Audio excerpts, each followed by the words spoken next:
Tengan todos ustedes muy buenas tardes, bienvenidos a las noticias Caracol del mediodía. La noticia del momento tiene que ver con la primicia de Noticias Caracol sobre la recaptura de un pastor evangélico señalado por varias integrantes de su iglesia en Colombia de abusar sexualmente de ellas. Sí, la pregunta que muchos nos hacemos es por qué estaba libre este hombre. En junio pasado, el programa Séptimo Día reveló los testimonios de varias mujeres que aseguraron ser víctimas del pastor Álvaro Gámez, líder de la iglesia cristiana Salem. Y que hemos recogido precisamente en esta emisión de Noticias Caracol.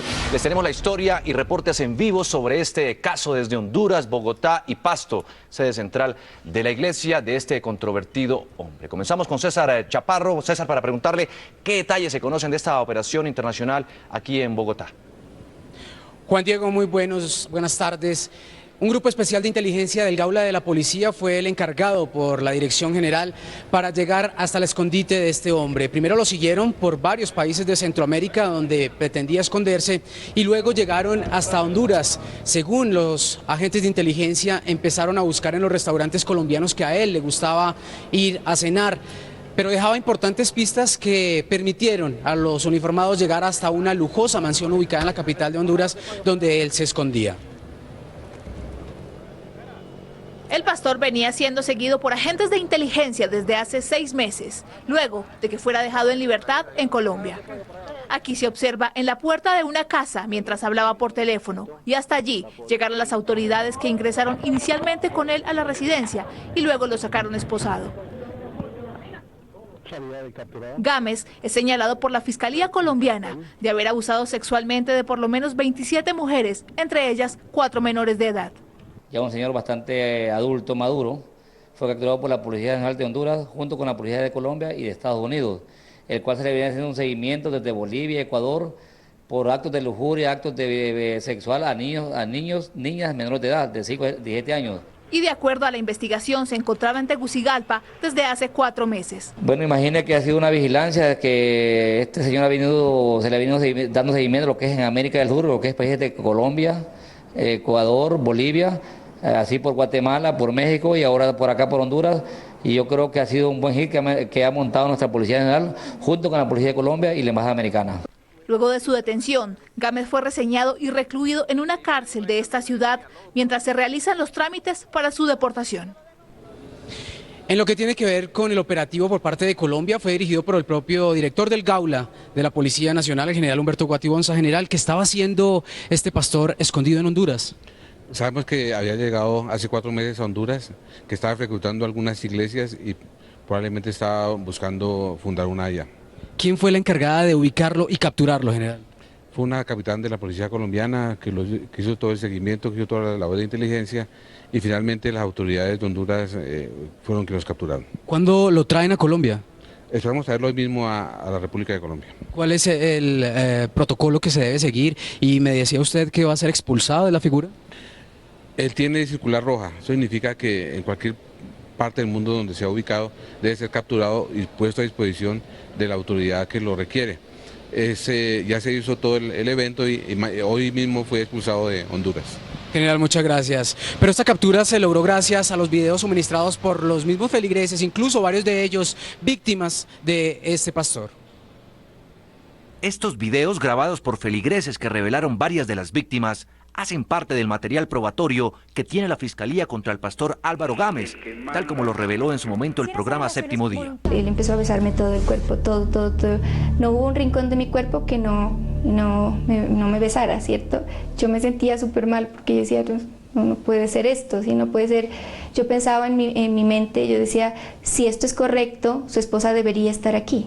Gámez Torres era pastor de la segunda iglesia cristiana más grande de Pasto, Nariño. He sido un hombre que ha obedecido y se ha puesto en su voluntad y por eso ha venido el fruto. 4 feligreses lo denunciaron porque, según ellas, se aprovechó de su condición de líder espiritual para inducirla psicológicamente a tener relaciones. Entonces llegó, me abrazó, es que el Señor quiere que beba de la leche espiritual que ella tiene. Entonces yo me quedé estupefacta, no sabía qué hacer.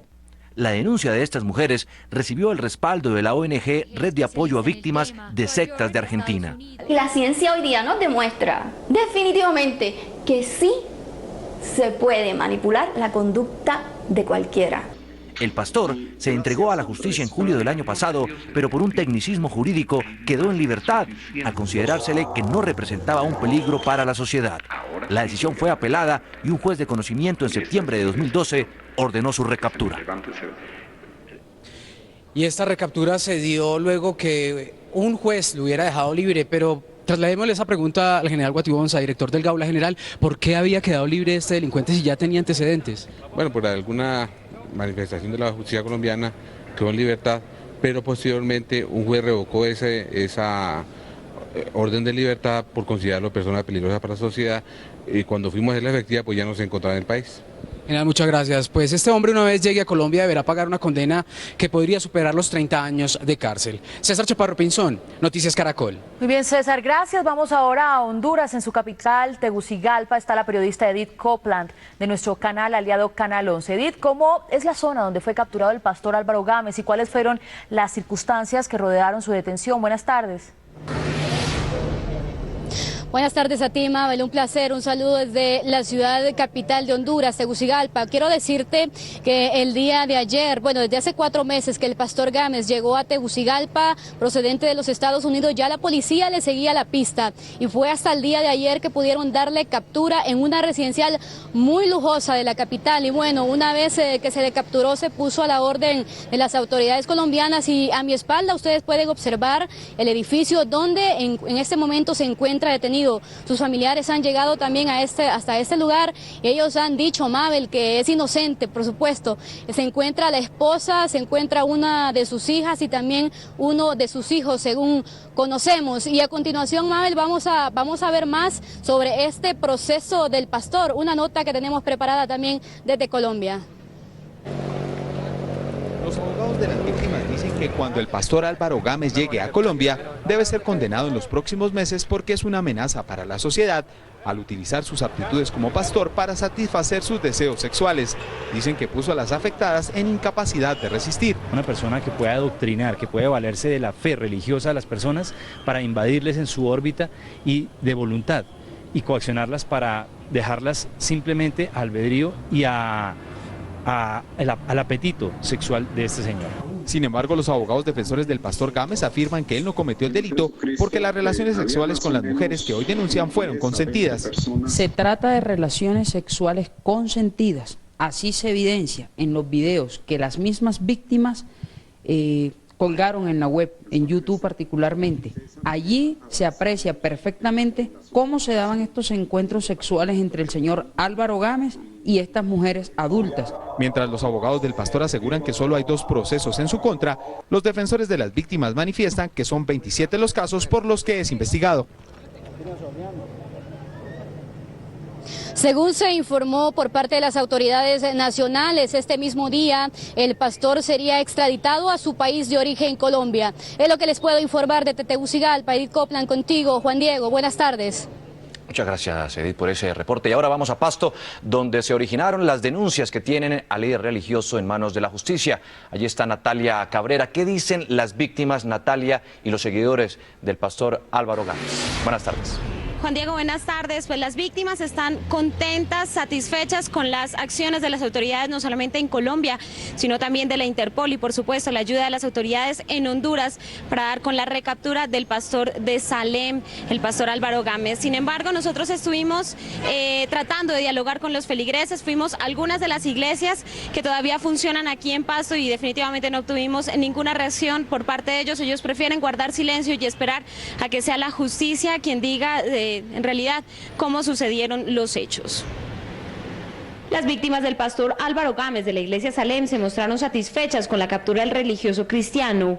Ahora, aseguran, están más tranquilos. Porque todo fue puesto en entredicho, ¿no? Porque era la palabra de este hombre y su organización contra solamente 2 jóvenes que nos decidimos en denunciar estos hechos que eran deplorables y que estaban dañando la vida de muchas personas en la ciudad de Nariño.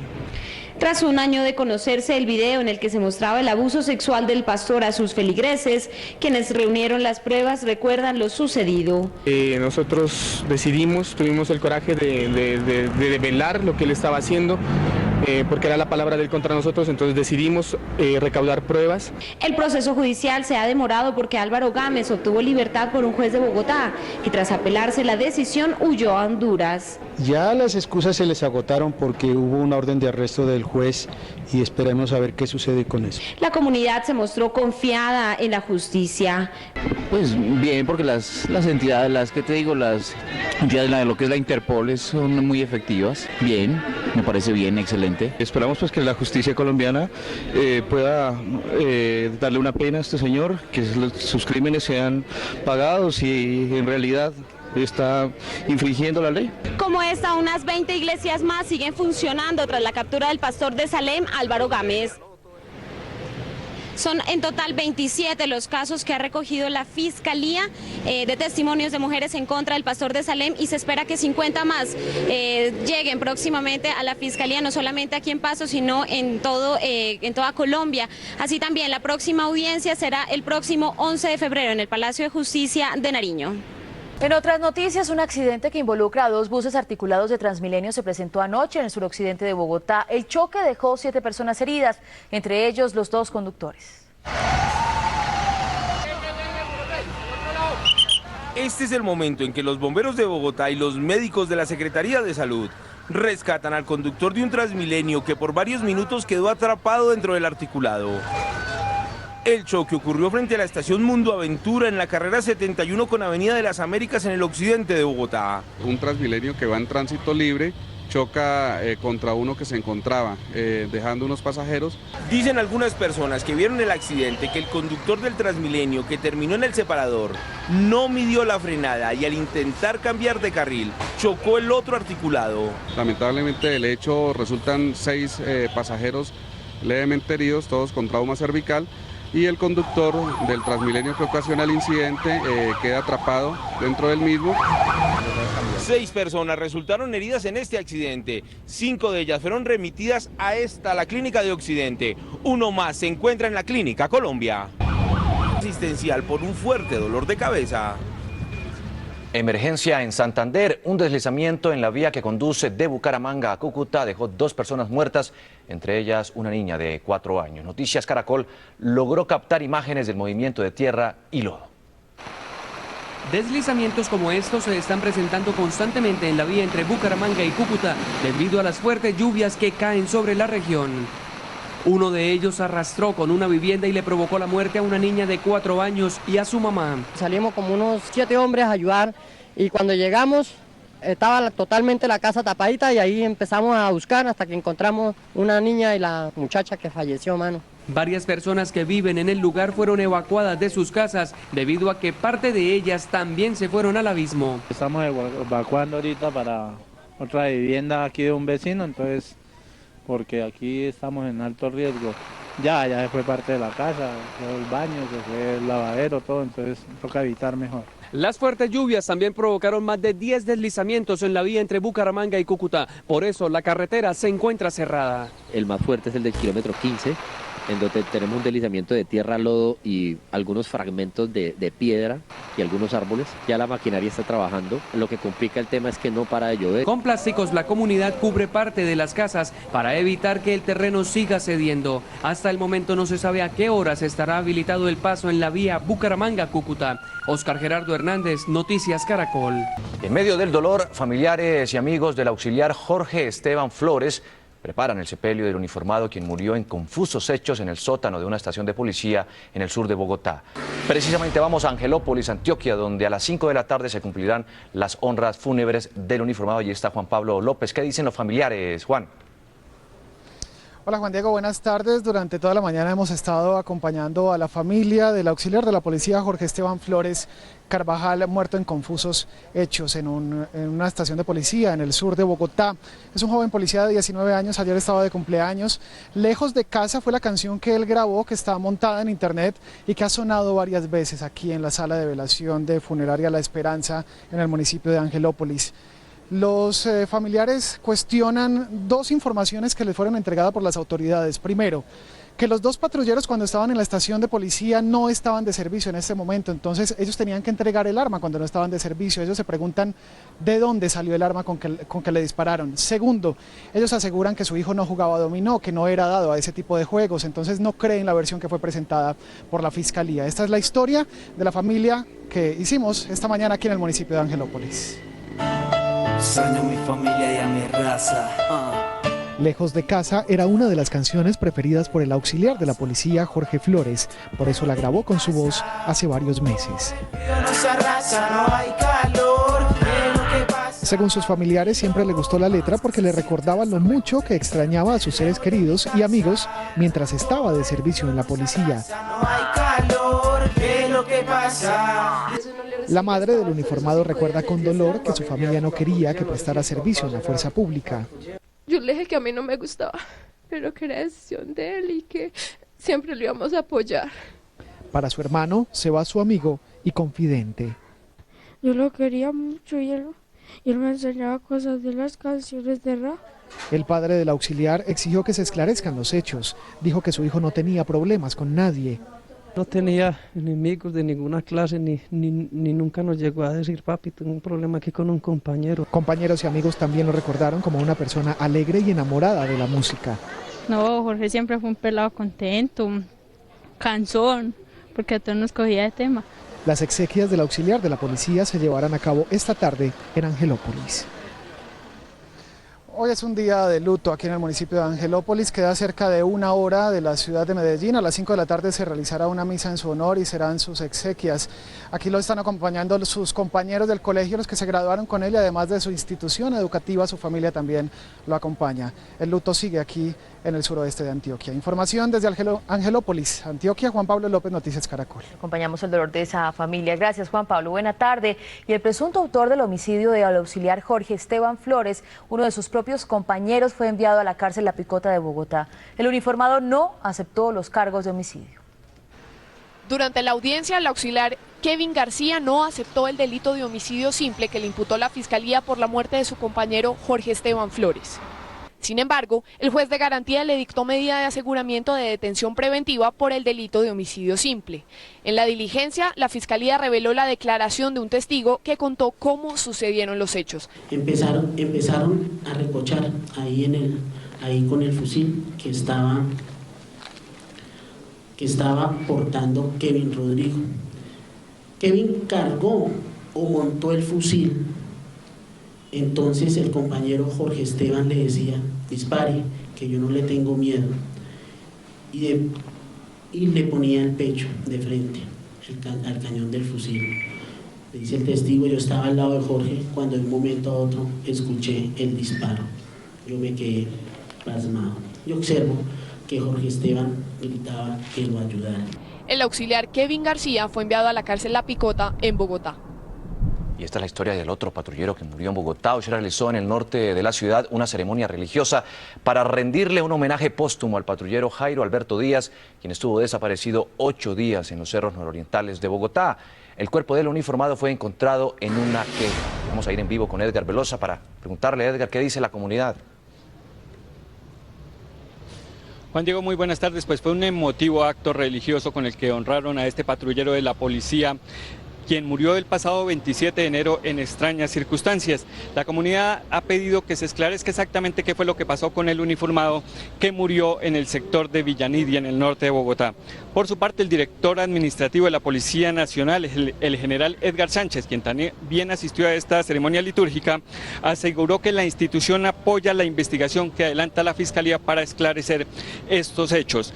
Por otra parte, la comunidad que asistió también le pidió a la Policía Nacional que continúe apoyando toda la labor que venía haciendo el patrullero Díaz en el sur de Bogotá, donde adelantaba una labor social con unos niños de escasos recursos a quienes ayudaba a través de una fundación. Edgar Velosa, desde el norte de Bogotá, Noticias Caracol.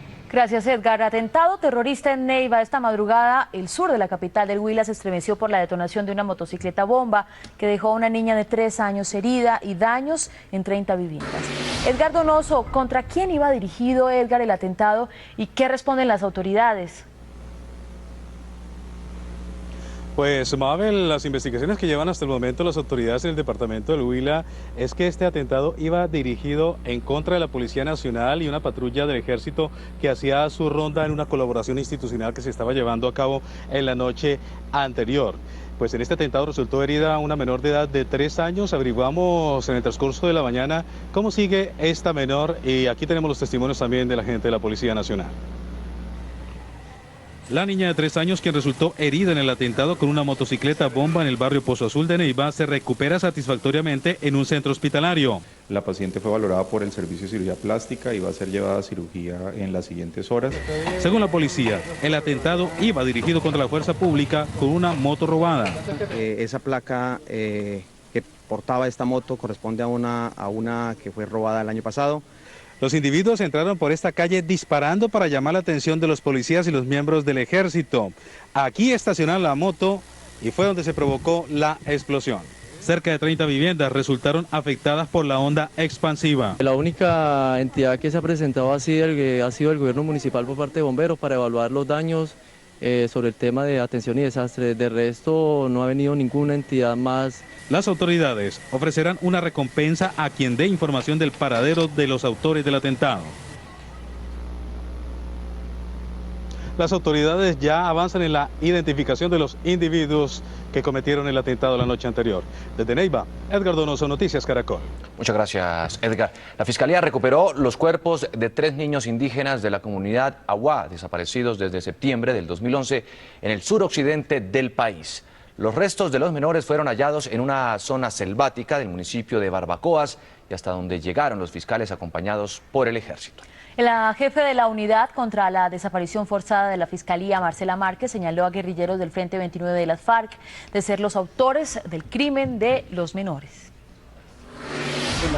Según el informe forense inicial, tienen un impacto de bala, que sería un impacto de bala, un tiro de gracia. Y atención, hay noticia de última hora en el departamento Chocó. A las amenazas de las FARC que tienen paralizado el transporte terrestre en este departamento, se suma ahora un ataque subversivo. Cristian Cuesta nos envió hace algunos momentos el siguiente reporte.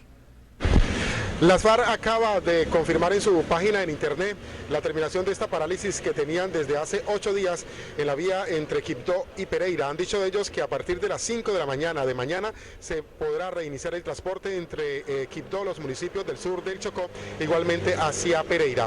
Hay que decir de última hora que a esta hora hay un ataque por parte de la guerrilla en el municipio de Sipí. Hemos dialogado vía telefónica con el alcalde de esta población y ha dicho que ya hay un civil herido. Es la información a esta hora desde Quibdó.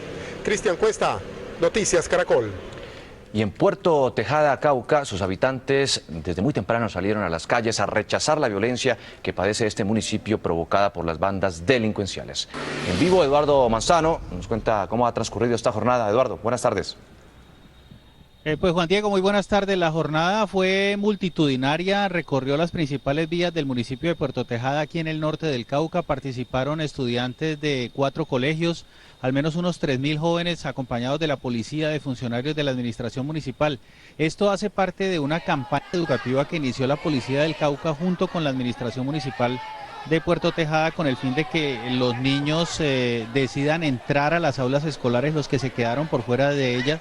Por eso, después de la movilización aquí en el parque principal, hubo un acto cultural y los menores de edad entregaron armas, juegos bélicos, y a cambio recibieron kits escolares, recibieron instrumentos musicales, recibieron elementos para que puedan vincularse a las jornadas educativas. Con esta campaña se pretende cambiarles la mentalidad a ellos, sacarlos de esta situación que han venido viviendo generada por estos grupos de pandillas juveniles, y ha sido un total éxito porque participaron masivamente los menores de edad, que era el objetivo de la policía del Cauca y también de la administración municipal aquí en Puerto Tejada.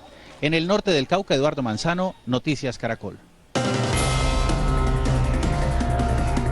12:55 de la tarde, en menos de 48 horas se han presentado 2 incendios en parqueaderos en el sur y en el norte de Bogotá que han acabado con 10 vehículos. Pero ¿quién regula las medidas de seguridad en estos lugares y quién le responde a los dueños de estos vehículos? Se lo preguntamos a Karen Acero, quien se encuentra en el último parqueadero afectado. Karen, ¿qué tal? Buenas tardes. ¿Quién responde? Mabel, muy buenas tardes. La primera pregunta, la Secretaría de Gobierno, o respuesta, la Secretaría de Gobierno a través de las alcaldías locales es la entidad encargada de regular el funcionamiento de los parqueaderos aquí en Bogotá. Quiero mostrarle un poco dónde se encontraban los 3 carros que se incendiaron anoche. Ellos estaban aquí parqueados y asegura el encargado del parqueadero que en horas de la madrugada pues sintió una pequeña explosión y que luego se dio cuenta de que ya se había dado el incendio en este punto. La segunda respuesta, ¿quién le responde a los dueños de los vehículos? Hay 2 opciones. Primero, si la falla inició en el carro o la emergencia inició en el carro, responde el seguro del vehículo, pero si la emergencia se originó en el parqueadero o si al carro se le produjo algún daño en el parqueadero, ahí sí responden los propietarios del parqueadero a través de una póliza de responsabilidad.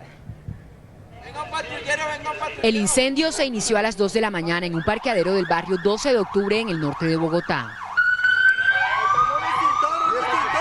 En el lugar estaban parqueados 8 vehículos, 3 de los cuales resultaron quemados. Posiblemente habían dejado la alarma activada y se recalentaron los cables. Mauricio Ayala, subcomandante del Cuerpo de Bomberos de Bogotá, explica que los parqueaderos deben cumplir las siguientes medidas de seguridad. El parqueadero tenga las rutas de evacuación señalizadas, ubicación de los vehículos siempre en reversa. Además se deben contar con los extintores o extinguidores en las zonas adecuadas y de fácil acceso. Pero la responsabilidad para evitar incendios en estos lugares recae también sobre los propietarios de vehículos que no cumplen con el mantenimiento de sus carros. Por el descuido al no hacerle la revisión periódica a las instalaciones eléctricas, a las mangueras que conducen los fluidos como son combustible y aceites. Pero la pregunta es, ¿quién responde por los daños en este tipo de emergencias? La responsabilidad más es de uno como propietario o ciudadano, es tenerlos asegurados. La revisión, control y seguimiento al funcionamiento de los parqueaderos lo realiza la Secretaría de Gobierno a través de las alcaldías locales en Bogotá. La Alcaldía Local de Barrios Unidos, que es esta localidad, ha dicho que en total hay 56 parqueaderos inscritos legalmente y que periódicamente hacen visitas para este tipo de revisiones. Karen Acero, Noticias Caracol. Muchas gracias, Karen. Y la violencia contra las mujeres en el departamento del Valle está disparada. El último caso fue registrado por el Ojo de la Noche esta madrugada en la capital del Valle del Cauca. Carlos Gutiérrez nos dice qué fue lo que pasó y cuál es el panorama en Cali. Carlos, buenas tardes. Buenas tardes, Juan. Una mujer de 27 años, cuando llegaba a su trabajo, un casino asentado aquí en el centro de la capital del Valle del Cauca, fue agredida por un hombre que le lanzó un químico. La mujer fue auxiliada por personas que a esa hora transitaban por ese lugar, fue llevada hasta un centro asistencial. Han dicho los médicos de esta casa de salud que está fuera de peligro. Este caso es el segundo que se presenta en este año. Cabe recordar que a mitad del mes anterior una mujer también fue atacada por un hombre con un químico que le lanzó cuando ella hacía deporte en un barrio de la capital vallecaucana, y es que van 13 mujeres asesinadas en lo corrido de este año según cifras de la Personería de Cali. Se suma a un hecho que una mujer esta mañana fue asesinada cuando salía a una sede del Instituto Colombiano de Bienestar Familiar en el oriente de la ciudad. De acuerdo con la Oficina de Comunicaciones de la entidad, la mujer estaba realizando una diligencia en este sitio, pero de acuerdo con la información que ha entregado el instituto, pues no se adelantaba en ese momento algún tipo de procedimiento en contra de ella. Hay 4 mujeres que en las últimas 2 semanas fueron asesinadas en diferentes municipios asentados en el norte del departamento. En Cali, Carlos Gutiérrez, Noticias Caracol.